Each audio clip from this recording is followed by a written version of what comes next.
दोस्तों, आज मैं आपको सुनाने जा रहा हूँ विंशु यादव जी की लिखी कहानी एक और यशोधरा।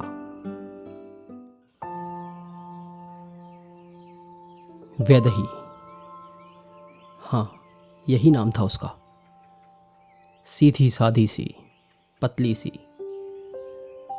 गौरवर्ण, सुंदर नैन नक्श, कमर से भी नीचे तक जाते हुए उसके बाल, जिनका हमेशा वो बेतरतीब ढंग से जूड़ा बना के रखती थी। जगह जगह फटने पर पैच लगाकर सुधारी हुई साड़ी। कुल मिलाकर दिखने में औसत, पर अगर अमीर होती तो निश्चित रूप से उससे सुंदर स्त्री पूरे जहां में कहीं नहीं होती। लेकिन किस्मत के लिखे को कौन टाल सकता है। 10वीं जमात तक पढ़ी हुई थी, लेकिन बहुत ही गुणी और अपने काम में बिल्कुल निपुण थी। सुबह सुबह 5 घरों का काम निपटा देती थी। इनमें से एक घर मेरा भी था। मेरे घर आने का उसका समय लगभग 8 बजे का था। पिछले पूरे 5 दिन से वो काम पर नहीं आई थी। वैसे वो बिना कोई नागा किए हर मौसम में समय पर पहुंच जाती थी, और अगर छुट्टी भी करती थी तो पहले बता देती थी या फिर किसी और को छोड़ जाती थी काम के लिए। इस बार बिना किसी पूर्व सूचना के उसका ऐसे 5 दिन तक नहीं आना मुझे बहुत चिंतित कर रहा था। घर के सभी काम करके दोपहर करीब 1 बजे मैं अपार्टमेंट के पीछे बनी एक बस्ती में पूछते पूछते उसके घर तक पहुंचा। घर का दरवाजा खुला पड़ा था। मेरा मन किसी अनहोनी की आशंका से भर गया। वैदेही, वैदेही, वैदेही, अचानक पैर से कुछ टकराया। आंखों को अंधेरे में फैलाते हुए जब गौर से देखा तो पाया वैदेही थी, जो बुत बनी बैठी थी। जोर जोर से पकड़कर हिलाने पर उसकी पथराई आंखों में कुछ आश्चर्यचकित सी चमक आई।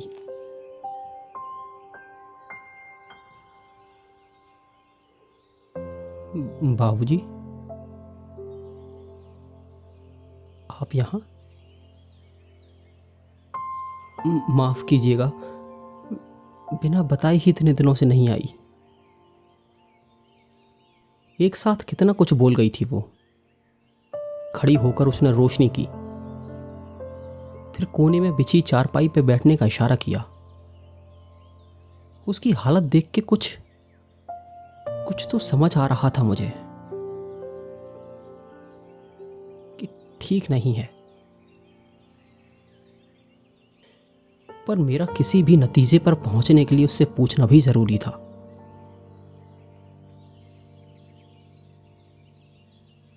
वैदेही, तुम मुझे ठीक नहीं लग रही हो। क्या हुआ? पिछले 5 दिनों से क्यों नहीं आई तुम? वैदेही, वैदेही, क्या हुआ वैदेही? मुझे बहुत चिंता हो रही थी, बस इसलिए तुम्हें देखने चला आया।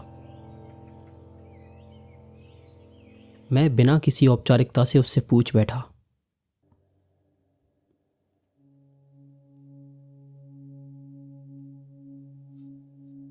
बाबूजी,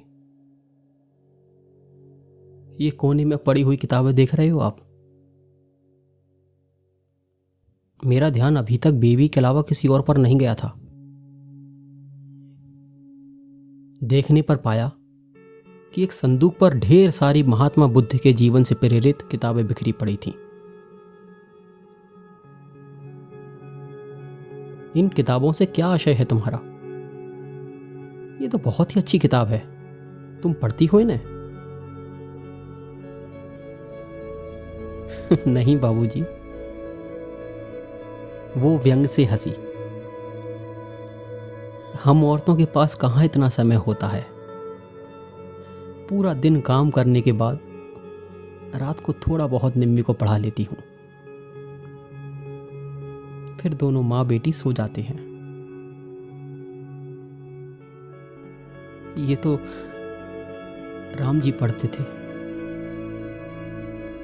उसके पति का नाम राम कुमार था और वो उसे राम जी के नाम से बुलाती थी। उनकी इसी आदत की वजह से तो मुझे प्रेम था और अब घृणा भी। हमारी बस्ती के सभी जवान पुरुष भरते शरीर के साथ 2-4 ऐप तो पाल ही लेते थे, पर राम जी तो इन सब चीजों से बहुत कोसों दूर थे। पढ़ने में होशियार थे, लेकिन पिताजी की अकाल मृत्यु की वजह से पढ़ाई 12वीं में ही छोड़नी पड़ी और एक दफ्तर में गार्ड की नौकरी कर ली। हमारे पड़ोस में ही तो रहता था वो। दिवाली की एक रात में कहता है, वैदेही क्या तू मेरी सीता बनेगी? मैं तो शर्मा के भाग गई वहां से और माँ को सब कुछ बता दिया। माँ और बाबूजी को भी इस बात से कोई ऐतराज नहीं था। हमारा विवाह बिना किसी विघ्न के संपन्न हो गया। हम दोनों बहुत खुश थे। वो मेरे रंग रूप से मुग्ध था और मैं उसके सीधेपन पर। और शादी के साल भर बाद ही निम्मी आ गई हमारी दुनिया में। हम दोनों को उससे असीम प्रेम था। मैं काम से बचने वाले समय में निम्मी को संभालती और राम जी अपनी पुस्तक को। पर पिछले 2-4 महीनों से बहुत शांत शांत रहने लगे थे और बौद्धत्व ग्रहण करने की बातें करने लगे। मैं डर गई थी। और अभी 6 दिन पहले भी तो यही हुआ था। वो बड़े ही निर्मोही बातें कर रहे थे। कह रहे थे कि वैदेही मुझे बांधो मत, मेरा जीवन मेरे लिए बोझ बन जाएगा, मुझे जाने दो, मुझे भी मोक्ष पाना है, इस संसार से बिल्कुल विमुक्त हो जाना है। मैंने कहा कि जब यही सब करना था तो विवाह क्यों किया, बच्चा क्यों किया, मुझसे झूठे सच्चे वादे क्यों किए? नहीं मानती मैं इन सब चीजों को। अरे कैसे रह पाओगे तुम अपनी पत्नी और बच्ची की जिम्मेदारियों के बिना?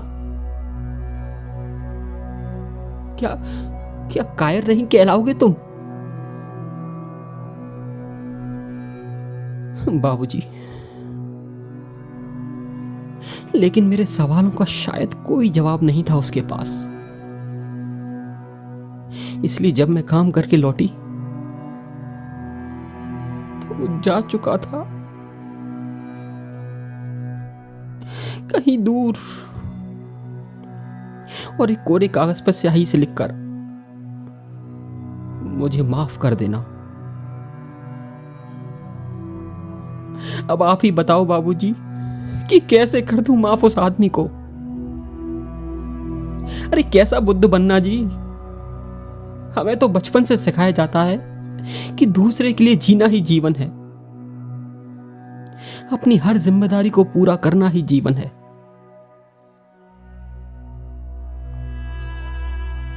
कितना खुश थे हम दोनों साथ में।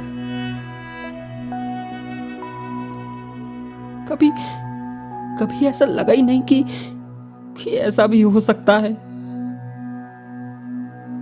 अब मैं कहां जाऊंगी निम्मी को लेकर? किसके सहारे, किस पर भरोसा कर सकूंगी बाबूजी? मर भी नहीं सकती ना, मां हूं।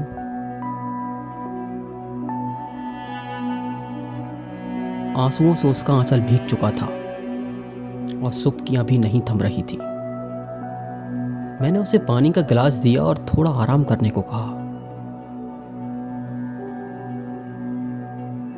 उसकी बेटी निम्मी बुखार में तप रही थी।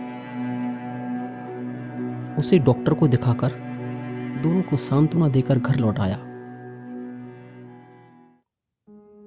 घर आकर मैं बालकनी में आराम कुर्सी पर बैठ गया और सोचने लगा उसके बारे में। कि कितनी बार हमने बचपन से लेकर आज तक सिद्धार्थ चरित्र और भी जाने कितनी कहानियां पढ़ी हैं, लेकिन कभी ये बात तो दिमाग में आई ही नहीं कि उस महान पुरुष का त्याग से भी बड़ा त्याग उस स्त्री का था जो अपने भरे पूरे परिवार और यौवन के बावजूद भी बिना किसी कसूर के पूरा जीवन सजा भुगतती रही। क्यों कभी कोई औरत नहीं करती गृह त्याग अपनी सभी जिम्मेदारियों को त्याग कर? क्यों वो हमेशा कर्म को ही सेवा मान लेती है, पूजा मान लेती है, जीवन समर्पित कर देती है? कितनी औरतें होती हैं जो जीवन के किसी पड़ाव पर बहुत परेशान होती हैं, आत्महत्या तक करने को आतुर हो जाती हैं, लेकिन कभी ऐसी बातें उनके जहन तक में भी नहीं आती।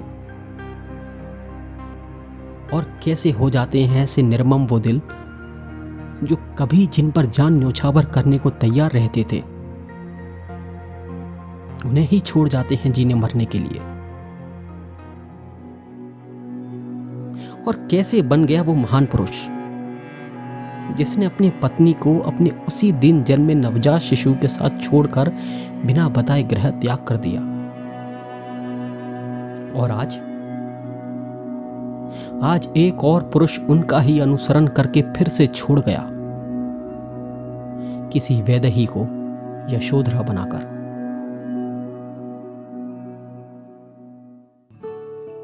दोस्तों, ये थी विंशु यादव जी की लिखी कहानी एक और यशोधरा।